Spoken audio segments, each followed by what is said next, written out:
চলতেছেন, দিন শেষে আপনি যার জন্য করতেছেন ওই সন্তান কিংবা আপনি নিজে কয়দিন বাঁচবেন এটার কোনো গ্যারান্টি আছে?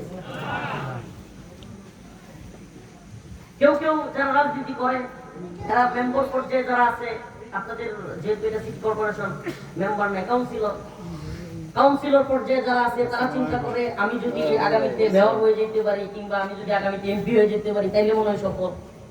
এমপি মনে করে মন্ত্রী হইতে পারলে সফল। এভাবেই তো সব সফলতা সিঁড়ি বেয়ে উপরে ওঠা দুনিয়াবি দিক থেকে এই হাইসিয়তকে, এই অবস্থানকে সফলতার মানদণ্ড ধরে যা মন চাই তা কি?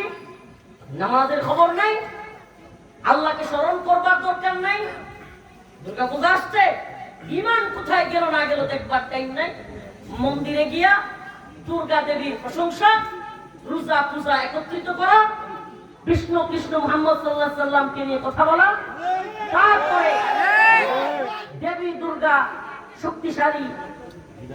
আমার একটা কথা আমি গত কয়েকদিন আগে একটা প্রোগ্রামে বলেছি,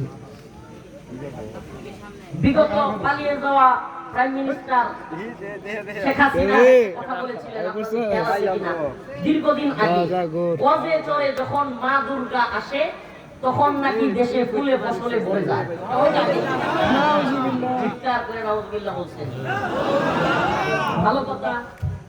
কিন্তু ওই সময়ে শেখ হাসিনাকে যেইভাবে কাফের, শেখ হাসিনাকে নিয়ে যেভাবে ওয়াজে কথা বলা হয়েছিল, কাফের বলা হয়েছিল, বিভিন্ন ধরনের একেবারে সব জায়গা থেকে আওয়াজ আসছিল। এখন যারা আল্লাহর নবীর সাথে বিষ্ণু কৃষ্ণরে তুলনা দিচ্ছে, এখন যারা রোজার সাথে পূজাকে তুলনা দিচ্ছে, এখন যে নেতা দেবী দুর্গা নাকি সমস্ত শুধু হিন্দুদের না সমস্ত মানব জাতির বলতেছে, দেবী দুর্গার শক্তি নাকি অনেক শক্তি, এগুলো যে সমস্ত নেতারা বলতেছে, এইবার আপনার জবান বন্ধ কেন? আমি একটা কথা একেবারে ক্লিয়ার বলি, আমরা আওয়ামী লীগ কিংবা শেখ হাসিনার বিরোধিতা করেছিলাম ইসলাম প্রশ্নে, দেশ প্রশ্নে, ঈমানের প্রশ্নে।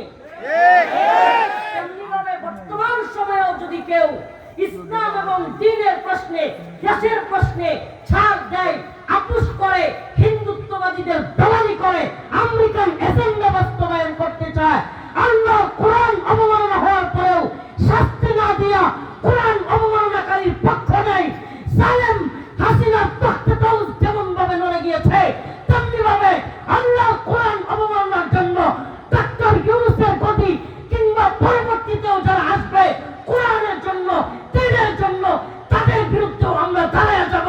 1 মিনিট দেরি করবো না ইনশাআল্লাহ।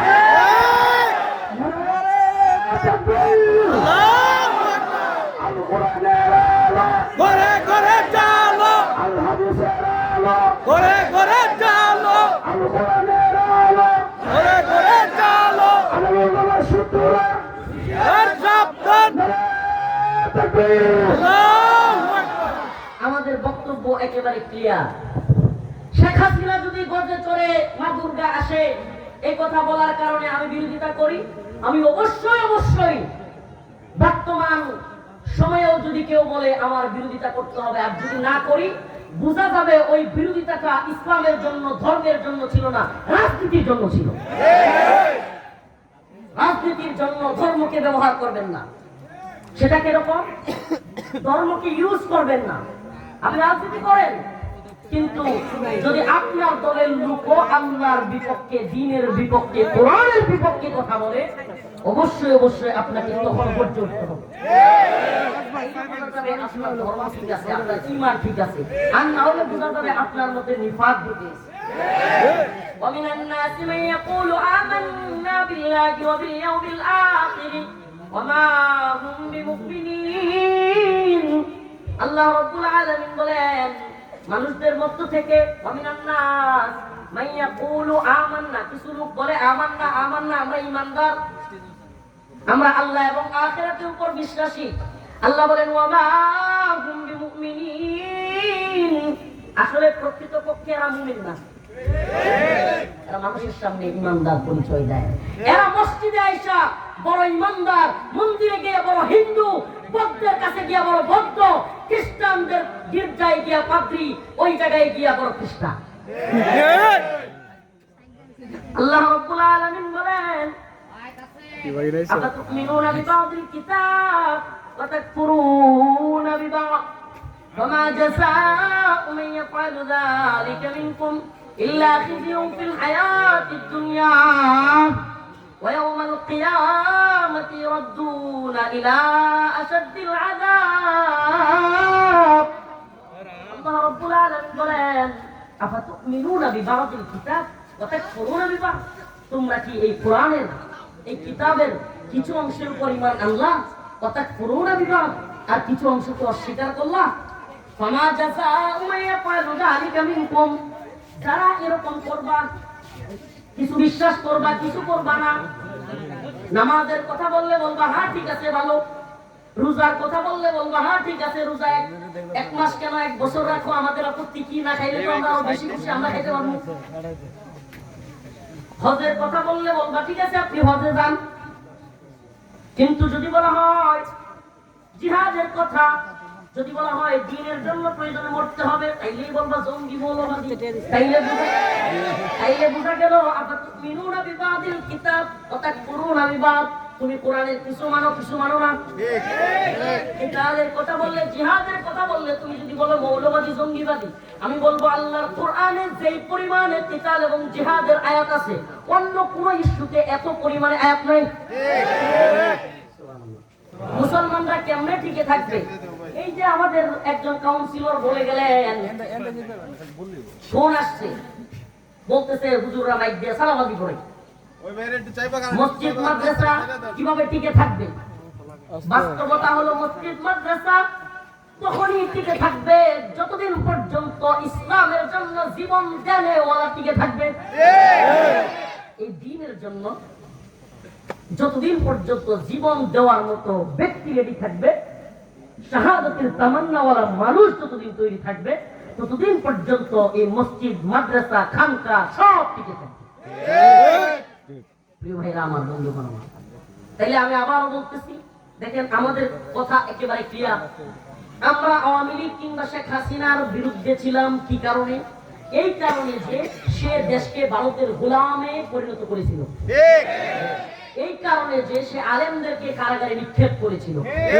এই কারণে যে সে শত শত মানুষকে গুম খুন নির্যাতন নিপীড়ন করেছিল আলহামদুলিল্লাহ একটা খুশির সংবাদ যে সমস্ত সেনা অফিসাররা এই গুম খুন আয়নাগরের সাথে জড়িত ছিল এত বড় বড় সেনা অফিসার হওয়ার পরেও এরা বিচারের আওতায় আসতেছে আলহামদুলিল্লাহ এটা অবশ্যই ডক্টর মোহাম্মদ ইউনূস সরকার বিশেষ করে আন্তর্জাতিক অপরাধ ট্রাইব্যুনালের প্রসিকিউটর তাজুল ইসলাম সাহেবের সাহসিকতার ফসল আমরা ধন্যবাদ জানাই আমরা সেলুট জানাই গুম খুন নির্যাতনের সাথে জড়িত সে যেই হোক শেখ হাসিনা হোক কিংবা কোন জেনারেল হোক সেনাবাহিনীর ঊর্ধ্বতন কোন কর্মকর্তা হোক সবাই যেন ওই ছোট্ট শিশুকে গুলি করার কারণে শাস্তির আওতায় আসে ওই ছাত্র ভাইদের বুকে গুলি করবার শাস্তি যেন সে পায় ওই আমাদেরকে দিনের পর দিন রিমান্ডে কিংবা গুম করে নির্যাতনের বিচার যেন তাদের হয় এটা আমাদের প্রাণের দাবি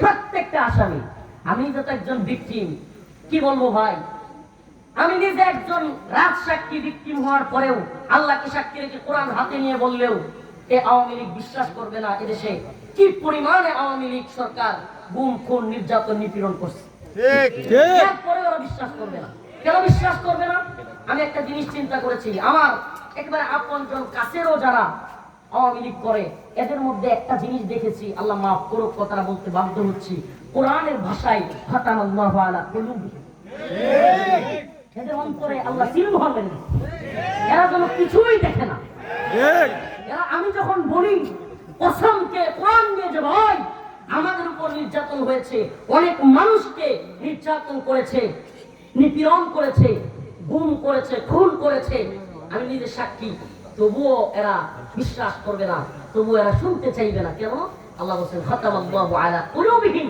ওয়া আলা সামঈহিম কিছু লোকের অন্তরে আমি আল্লাহ সিল মেরে দিছি কানে সিল মেরে দিছি ওয়া আলা সামঈহিম ওয়া আলা আবসারিহিম এদের কিছু লোকের চোখের মধ্যে আমি পর্দা ফেলে দিছি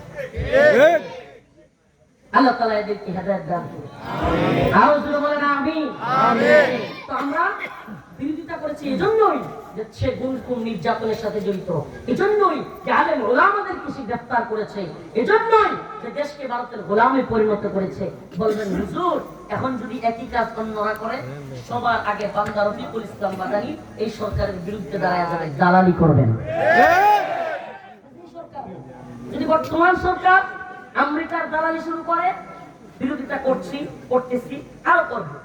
আগামী সরকার ইসলামের বিরুদ্ধে কোন নীতিমালা তৈরি করে, কোরআনের বিরুদ্ধে কোন নীতিমালা তৈরি করে, অবশ্যই আমরা প্রতিবাদে গর্জে উঠবো, সেইভাবে আগেও গর্জে উঠেছিলাম। যদি না উঠি, সেই দিন বললেন এই হুজুর রাখছে বলে এর আগে অমুক দল করতেছে, তমুক দল করতেছে, তাইলে আমগর নেত্রী করলে ফিরে আসুন, তওবা করুন, আল্লাহর রাস্তে ফিরে আসুন। আল্লাহ, আমি এই গুম নির্যাতন নিপীড়নের সাথে জড়িত নই, আমাকে ক্ষমা করে দেন, আমি ফিরে আসলাম। আল্লাহর কাছে তওবা করুন, আল্লাহ ক্ষমা করতে পারেন। প্রিয় ভাইরা আমার, বন্ধুগণ আমার, প্রশ্ন আসে, নরওয়েতে, ডেনমার্কে কোরআন অবমাননা হইলে বাংলাদেশের রাজপথ প্রকম্পিত হয়ে যায়, কেঁপে যায়। কিন্তু বাংলাদেশের রাজধানী ঢাকায় নর্থ সাউথ ইউনিভার্সিটিতে যুবক হিন্দু ছেলে আমাদের মহাগ্রন্থ আল্লাহর কালাম ঐশী বাণী কোরআনকে পায়ের নিচে রেখে, জুতার নিচে রেখে ফিসে ফেলে। কোরআন প্রতিষ্ঠার কথা যারা বলে, কোরআনকে সংসদে নিতে যারা বলে, সেই রাজনৈতিক দল 3 দিন পরে বিবৃতি দেয়। আর সবচাইতে বড় দল বাংলাদেশে আওয়ামী লীগের, এখন আওয়ামী লীগ নাই, বর্তমানে সবচাইতে বড় দল, আগামীতে ক্ষমতায় যাবে, তারা এই কোরআন অবমাননা নিয়ে একটা বিবৃতি দেওয়া দরকার, সেটা মনেই করে না। এই তো আপনি রাজনীতি করতেছেন, একপাক্ষিক কথা আমি কখনো বলি না। আমি কোন দলের, আল্লাহ মাফ করুক, কোন দলের এজেন্ডার পক্ষে কথা বলি না। আমরা আল্লাহ এবং তার রাসূলের এজেন্ডার পক্ষে কথা বলি। আল্লাহ মাফ করুক, আমাদের মতো লোকেরা একবার না বারবার জেলে যাওয়ার মতো পরিবেশ তৈরি হয়, যদি হয়েও যায় এতে কোনো যায় আসে না। আল্লাহর জন্য, দ্বীনের জন্য এই জীবন কুরবান দেওয়ার জন্য এই পথে আসছে। প্রিয় ভাইরা আমার, কি হলো? আমরা কি দেখলাম?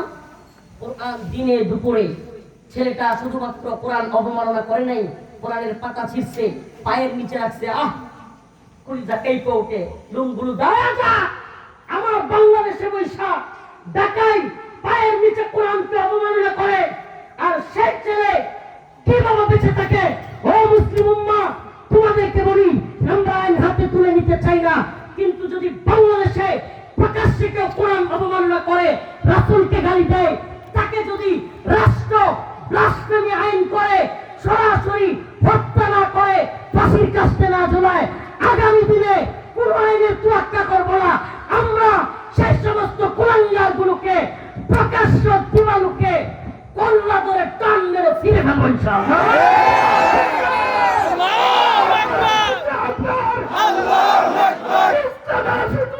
হুশিয়ার সাবধান, ইসলামের শত্রুরা। আমাদের বক্তব্য একেবারে পরিষ্কার।